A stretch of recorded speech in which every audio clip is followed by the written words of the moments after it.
News TN நேயர்களுக்கு வணக்கம். தேர்தல் அரசியல் களம் சூடுபிடிக்க ஆரம்பிச்சிருச்சு. ஒரு கட்சிகளும் அவங்களுடைய வேலையை சுறுசுறுப்பா பார்க்க ஆரம்பிச்சிட்டாங்க. அந்த வகையில ஊடகங்களுக்கு தீனி போட்ட மாதிரி ஒரு விஷயமும் பரபரப்பா பேசப்பட்டுட்டே வருது. இதுல நிறைய ஊடகங்கள் திமுகவுக்கு சப்போர்ட்டா தான் பேசிட்டு இருக்காங்க. அது ஒரு பக்கம் இருந்தாலும் எல்லா ஊடகத்திலையும் ஏதாவது ஒரு விஷயம் பேசப்பட்டே தான் வந்துட்டு. அந்த வகையில இன்னைக்கு நம்ம எந்த விஷயத்தை பத்தி பேச போறோம் அப்படின்னா, வாரிசு அரசியலை பண்ணிட்டு வாரிசு அரசியலே பண்ணல அப்படின்னு யாரெல்லாம் சொல்லிட்டு இருக்காங்க அப்படின்றத பத்தி தான் முழு விவரமா இன்னைக்கு நம்ம ஷோல பார்க்க போறோம். வாங்க ஷோக்குள்ள போயிடலாம்.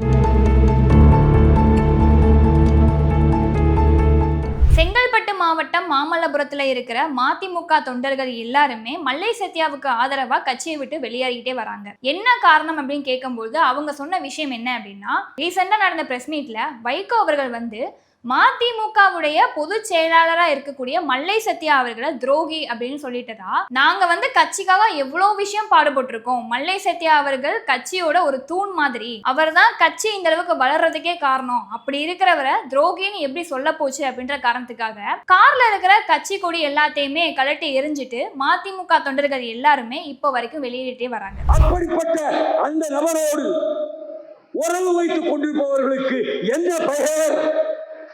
துரோகி என்ற பட்டத்தை தவிர வேறு எந்த பட்டத்தை தருவது? அதை தொடர்ந்து அவங்க சொன்ன விஷயம் என்ன அப்படின்னா, வைகோ அவர்கள் அவருடைய மகனான துரை வைகோ அவர்களை வளர்க்கறதுக்காக இந்த மாதிரி ஒரு பழிய மல்லை சத்யா அவர்கள் போட்டாரோ அப்படின்ற சந்தேகம் எங்களுக்கு வருது அப்படின்னு சொல்லிட்டு தொண்டர்கள் எல்லாருமே அந்த பக்கம் சொல்லிட்டு இருக்காங்க. இந்த விஷயம் தொடர்பா வைகோ அவர்கள் கிட்ட கேட்டப்ப அவர் சொன்ன விஷயம் என்ன அப்படின்னா, வாரிசு அரசியலா? நான் எப்ப வாரிசு அரசியல் பண்ணேன்? வாரிசு அரசியல் நான் பண்ணவே கிடையாது. துரை வைகோ அவர்களை அரசியலுக்கு கொண்டு வந்தது என்னுடைய முடிவு இல்ல. மதிமுகவை பொறுத்தவரை 106 மாவட்ட செயலாளர்கள் இருக்காங்க.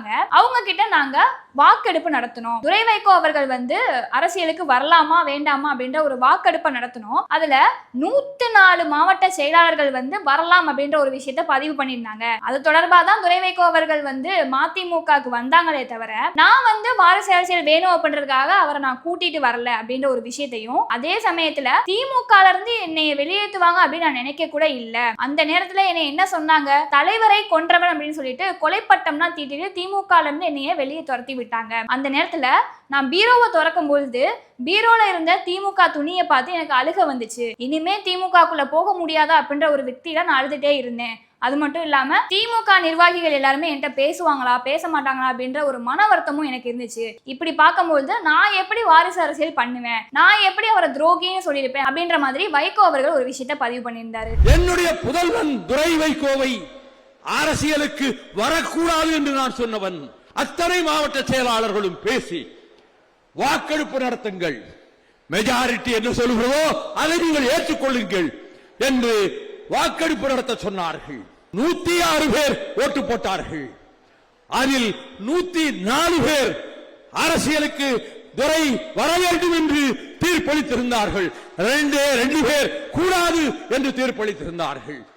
அப்பொழுது மாவட்ட செயலாளர்கள் ஒருமித்த முடிவு, கட்சியின் 99% பேர் ஒரு முடிவெடுக்கும் போது அதை நீங்கள் எப்படி தடுக்க முடியும்? நான் ஒரு கட்சியை ஆரம்பிக்க வேண்டும் என்று கனவிலும் நினைத்ததில்லை. திமுகத்தை என் உயிருக்கு மேலாக நேசித்தேன். திமுகத்தின் தலைவருக்காக என் ஜீவனை உயிரை அர்ப்பணிக்கவும் தயாராக இருந்தேன். நான் வெளியேற்றப்பட்டேன். இப்போ நீங்க பேசினதெல்லாம் வச்சு பார்க்கும்பொழுது 2016 ஒரு ஸ்கேம் பண்ணீங்க இல்லையா, அதே மாதிரி ஸ்கேமை இப்போவும் நீங்க பண்றீங்களோ அப்படின்ற சந்தேகம் எங்களுக்குள்ள வருது. ஏன் அப்படின்னா, திமுக தரப்புல இருந்து சீட்டை அதிகமா வாங்கணும்ல, அதுக்காக ஒரு விஷயத்த டிராமா மாதிரி கிரியேட் பண்ணி நான் அப்படி பண்ணல, நான் எவ்வளோ அழுதேன் தெரியுமா அப்படின்ற மாதிரி ஒரு விஷயத்த ஊடகத்துல பரப்பி இப்பவாது நம்ம இருக்கோம் அப்படின்றத திமுக சார்பில் இருந்து யாராவது பாத்திர மாட்டாங்களா அப்படின்றதுக்காக ஒரு விஷயத்த பரப்புறீங்களோ அப்படின்ற சந்தேகம் எனக்குள்ள வருது. உங்களுக்கு என்ன தோணுது அப்படின்றத கமெண்ட் செக்ஷன்ல மென்ஷன் பண்ணுங்க. அண்ட் அடுத்ததா வாரிசு அரசியல் பட்டியல்ல யார் இருக்காங்க அப்படின்னு சொல்லி பாத்தீங்கன்னா, நம்ம பாமக நிறுவனர் ராம்தாஸ் அவர்கள் தான். அவரும் இதே மாதிரி ஒரு காரணத்தை தான் சொல்லியிருந்தாரு. அன்புமணி அவர்களை அரசியலுக்கு கொண்டு வந்தது நான் கிடையாது, எங்க கட்சியிலையுமே மாவட்ட செயலாளர்கள் இருக்காங்க, அவங்க கிட்டையுமே வாக்கெடுப்பு நடத்தணும், அவங்களுடைய வாக்கெடுப்பு கீழே தான் நான் அன்புமணி ராமதாஸ் அவர்களை அரசியல் களத்துக்கு உள்ள கொண்டு வந்தேன். ஆனா இப்போ பாத்தீங்க அப்படின்னா எனக்கே அவர் எதிராவாரு அப்படின்னு சொல்லி நான் நினைச்சு கூட பார்க்கல அப்படின்னு சொல்லி ஒரு விஷயத்த சொல்லியிருக்காரு. வந்த உடனே போய் அப்புறம் இளைஞர் சங்க பொறுப்புல போட்டு நான் சொல்றதுதான் நீங்க சொல்லுங்க, கேட்கணும். யாரா இருந்தாலும் நான் சொல்றதான் கேட்கணும். எல்லாம் பண்ணுங்க, நீங்க பண்ணுங்க. புரியுதா? நான் சொல்றதை கேட்கலன்னா யாரும் இந்த கட்சியில இருக்க முடியாது. இது நான் உண்டாக்குற கட்சி. நான் சொல்றதை கேட்கலன்னா யாரும் இந்த கட்சியில இருக்க முடியாது. என்ன சரின்னா சரி, போ. கொஞ்சம் யோசிச்சு பாருங்களேன். ஒரு கட்சியை பொறுத்தவரை அந்த கட்சியில என்னென்ன பிரச்சனை இருக்கு, கூட்டணிக்குள்ள என்னென்ன பிரச்சனை இருக்கு, யார் முதலமைச்சர் வேட்பாளரா இருப்பா, 2026 சட்டமன்ற தேர்தலில் யார் அதிக வாக்குகளை வாங்குவா அப்படின்ற சந்தேகங்களும் கேள்விகளும் அதிகமா வந்துட்டே இருக்கும். ஆனா பாமகவை பொறுத்தவரை அப்பா பையனோட சண்டை மட்டும்தாங்க நியூஸாவே வருது. இவர் ஒரு பக்கம் போயிட்டு இருக்காரு, இவர் ஒரு பக்கம் போயிட்டு இருக்காரு. இப்ப கூட பாத்தீங்க அப்படின்னா அன்புமணி அவர்களுடைய பேருக்கு பின்னாடி ராம்தாஸ் அப்படின்ற பேர் வரக்கூடாது அப்படின்றதுக்காக அன்புமணி ஆர் அப்படின்னு தான் என்னை கூப்பிடணும் அப்படின்னு சொல்லிட்டு அவர் சொல்லியிருக்காரு. அது மட்டும் இல்லாம ராம்தாஸ் அவர்கள் கூட்டுற பொதுக்குழுக்கு அன்புமணி போட்டோவே இருக்கக்கூடாது அப்படின்னு சொல்லிட்டு இப்ப வர பொதுக்கூட்டத்துல எல்லாத்துலயுமே அன்புமணி போட்டோவை நீக்கிட்டு இருக்காங்க. இந்த பக்கம் பாத்தீங்க அப்படின்னா அன்புமணி அவர்கள் என்ன செய்யறாரு தெரியுமா, அவருடைய பலத்தை காமிக்கணும் அப்படின்றதுக்காக இறங்கி வேலை பார்க்க ஆரம்பிச்சாரு அப்படின்னு சொல்லலாம். ஜூலை 20ஆம் தேதி ஒரு போராட்டம் நடத்த போறதா ஒரு அறிவிப்பை வெளியிட்டிருக்காரு. அது எதற்காக அப்படின்னா 10.5% இடஒதுக்கீட்டுக்காக நாங்க போராட போறோம், மக்கள் எல்லாரையுமே திரட்ட போறோம் அப்படின்னு சொல்லிட்டு வீடு வீடா போயிட்டு நோட்டீஸ் கொடுத்துட்டு இருக்காரு. இப்பவாது ராம்தாஸ் அவர்களுக்கு தெரியும்ல என்னுடைய பலம் என்ன அப்படின்றத அவரே பாப்பாரு அப்படின்ற மாதிரி வீடு வீடா போயிட்டு ஒவ்வொரு மகளிரையுமே கூப்பிட்டு இருக்காரு. ஆக மொத்தம் இவங்க 2 பேரோட சண்டை எப்ப முடிய போகுது அப்படின்னே தெரியலங்க. சரி, இது ஒரு பக்கம் இருக்கட்டும். இன்னொரு பக்கம் பாத்தீங்க அப்படின்னா பிரேக்கிங் நியூஸே கொடுக்க மாட்டேன் அப்படின்னு சொன்ன நம்ம தமிழிசை சவுந்தரராஜன் அக்கா என்ன பண்ணிருக்காங்க அப்படின்னா ரீசெண்டா ஒரு பிரேக்கிங் நியூஸ் கொடுத்திருக்காங்க. என்ன அப்படின்னா பாஜகவை சேர்ந்த எல்லாருமே ஒரே குறிக்கோளோட தான் இருக்கும். அது என்ன அப்படின்னா தமிழ்நாட்டில் என்டிஏ கூட்டணி ஆட்சி கண்டிப்பாக அமையும் அப்படின்றதையும் அதற்காக நாங்கள் தீவிரமாக வேலை பார்த்துட்டு இருக்கோம், இதுதான் எங்களுடைய திட்டம் அப்படின்றதையும் ஒரு பிரேக்கிங் நியூஸாக கொடுத்துட்டு போயிருக்காங்க. அது மட்டும் இல்லாமல் இந்த என்டிஏ கூட்டணி ஆட்சியை முதல்ல கொண்டு வந்ததே நாங்கள் தான், எங்களுக்கு அப்புறமா தான் ஒன்று படிப்படியாக ஒரு கட்சியும் வளர ஆரம்பிச்சிச்சு அப்படின்றத பற்றியும், எதற்காக இந்த என்டிஏ கூட்டணியை அமைச்சோம் அப்படின்னு தெரியுமா உங்களுக்கு, காங்கிரஸ் கட்சியை வீழ்த்தணும் அப்படின்றதுக்காக தான் நாங்கள் முதல்ல என்டிஏ ஆட்சியை உள்ளே கொண்டு வந்தோம். அப்படி இருக்கும் பொழுது தமிழ்நாட்டில் என்டிஏ ஆட்சி அமைச்சா என்ன தப்பு இருக்கு, நாங்கள் ஆட்சி அமைத்த மாநிலத்தில் எல்லாத்துலேயுமே மக்கள் எல்லாருமே ரொம்ப சந்தோஷமா இருக்காங்க, தமிழ்நாட்டிலையும் நாங்கள் ஆட்சி அமைச்சோம் அப்படின்னா உங்களையுமே நாங்கள் நல்லா பார்த்துப்போம் அப்படின்ற மாதிரி ஒரு பிரேக்கிங் நியூஸை கொடுத்துட்டு போயிருக்காங்க.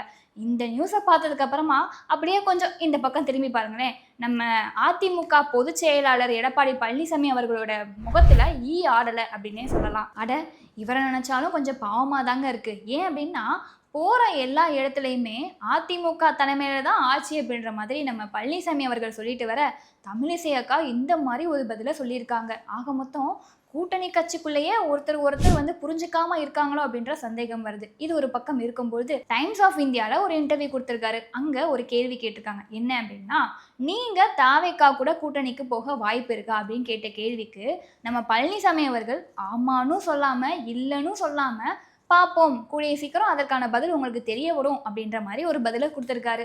ஆக மொத்தம் இவர் பேசுறத பார்த்தா பாஜகவை கழட்டி விட்டுட்டு தாவேக்கா கூட கூட்டணிக்கு போயிடுவாரோ அப்படின்ற சந்தேகம் எங்களுக்குள்ள வருதுங்க. இது ஒரு பக்கம் இருக்கும்போது விசிக தலைவர் தொல் திருமாவளவன் அவர்கள் இபிஎஸ் அவர்களை விமர்சனம் பண்ணியிருக்காரு. என்ன அப்படின்னா தேர்தல் களம் வர்றதுக்கு இன்னும் 9 மாதங்களுக்கு மேல இருக்கு, அதுக்குள்ள தேர்தல் களத்துக்கான வேலையை இவர் இறங்கி பண்ண ஆரம்பிச்சிட்டாரே, பஸ் எல்லாம் எடுத்துட்டு போயிட்டு ஒரு ஊரா ஒரு கிராமமா போயிட்டு இருக்காரு, என்னங்க அப்படின்ற மாதிரி சிரிச்சு பேசியிருக்காரு. ஒரு வருஷத்துக்கு முன்னாடியே படிச்சு செகண்ட் ரிவிஷன் தேர்ட் ரிவிஷன் இருந்து கடைசியில ஃபெயில் ஆரம்பிச்சிருக்கேன். சில பேர் ஒரு வருஷத்துக்கு முன்னாலே பரீட்சைக்கு படிக்க ஆரம்பிச்சிட்டாங்க.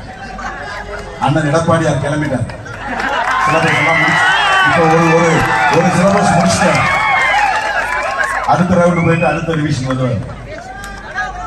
நாங்க எலெக்ஷன் அறிவிச்ச பிறகுதான் எலெக்ஷன் வேலையே செய்யும்.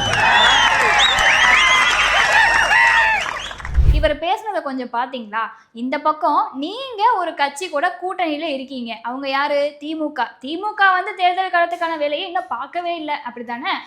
ஜூலை 1ஆம் தேதி ஓரணிய தமிழகத்துல ஆரம்பிச்சு ஜூலை 15ஆம் தேதி உங்களுடன் ஸ்டாலின் அப்படின்ற வரைக்குமே தேர்தல் காலத்துக்கான வேலையை தானே உங்க தலைவரும் பண்ணிட்டு இருக்காரு. இவரை மட்டும் நீங்க ஏன் விமர்சிக்கிறீங்க? அது மட்டும் இல்லாம உங்களுடைய கூட்டணி கட்சியா இருக்கிறவங்க தான் உங்களை வந்து மாநாடு நடத்த விடாம இன்ன வரைக்கும் ஸ்டாப் பண்ணி வச்சிருக்காங்க. அதுவும் உங்களுக்கு கணக்கு தெரியல. ஏதாவது ஒண்ணு பேசணும் அப்படின்ற காரணத்துக்காக எதையாவது ஒண்ணு பேசி விட்டுற வேண்டியது, அப்படித்தானே? இது எல்லாம் ஒரு பக்கம் இருக்க, இன்னைக்கு காலையில ஊடகத்துல ஒரு பரபரப்பான செய்தி பரவிட்டு வருது. என்ன அப்படின்னா, அதிமுகவோட அமைப்பு செயலாளரா இருந்த அன்வர் ராஜா வந்து அதிமுக இருந்து நீக்கப்பட்டிருக்காரு. என்ன காரணம் அப்படின்னா, அவர் வந்து திமுக இணைய போறதா அரசியல் புரசலா ஒரு செய்தி வந்ததாகவும், அந்த செய்தி மேலிடம் வரைக்கும் போய் எதுக்கு இவர் தேவையே இல்லை அப்படின்ற மாதிரி அதிமுக தலைமையிலிருந்து நீக்கப்பட்டதாகவும் ஒரு தகவல் வந்தது. நீங்க நீக்கலாம், நீக்கின உடனே நான் என்ன சும்மா இருப்பேனா, நான் உடனே போய் சேர்றேன் பாருங்க அப்படின்ற மாதிரி அவர் என்ன பண்ணிருக்காரு அப்படின்னா, திமுக கூட போய் சேர்ந்திருக்காரு. சேர்ந்த உடனேயுமே ஒரு பரபரப்பான பேட்டி கொடுத்திருக்காரு. என்ன அப்படின்னா, அதை வாசித்து காமிக்கிறேன், அதுக்கப்புறம் நீங்களே முடிவு பண்ணுங்க திமுகவுக்கு போன உடனேயுமே அவர் என்ன மாதிரி எல்லாம் திமுகவுக்கு சப்போர்ட் பண்றாரு அப்படின்றத.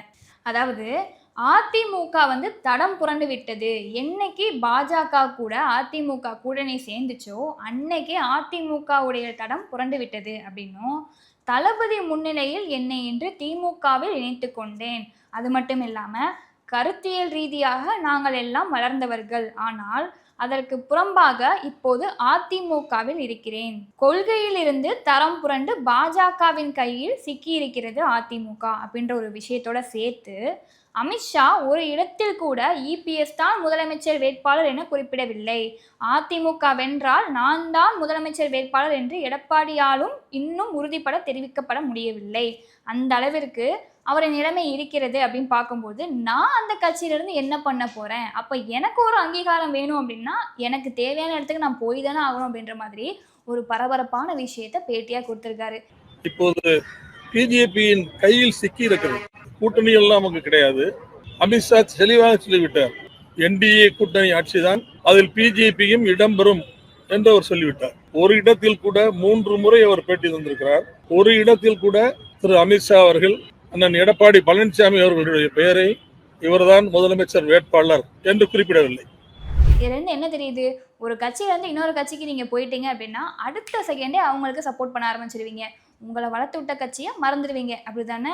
இது வரைக்கும் ஊடகங்கள்ல எந்த மாதிரியான விஷயங்கள்லாம் பரபரப்பா போயிட்டு இருக்கு அப்படின்றத பத்தியும், வாரிசு அரசியல் யாரெல்லாம் பண்றாங்க, பண்ணிட்டு யாரெல்லாம் வாரிசு அரசியலே பண்ணலன்னு பொய் சொல்றாங்க அப்படின்றத பத்தியும் ஒரு தெளிவான விளக்கமா பார்த்தோம். அடுத்தடுத்த பதிவுகள்ல இந்த தேர்தல் அரசியல் களம் எப்படி இருக்க போகுது அப்படின்றத பத்தியும், ஊடகங்கள்ல அதை எப்படி கொண்டு வராங்க அப்படின்றத பத்தியும் தெளிவான ஒரு பதிவை பார்க்கலாம்.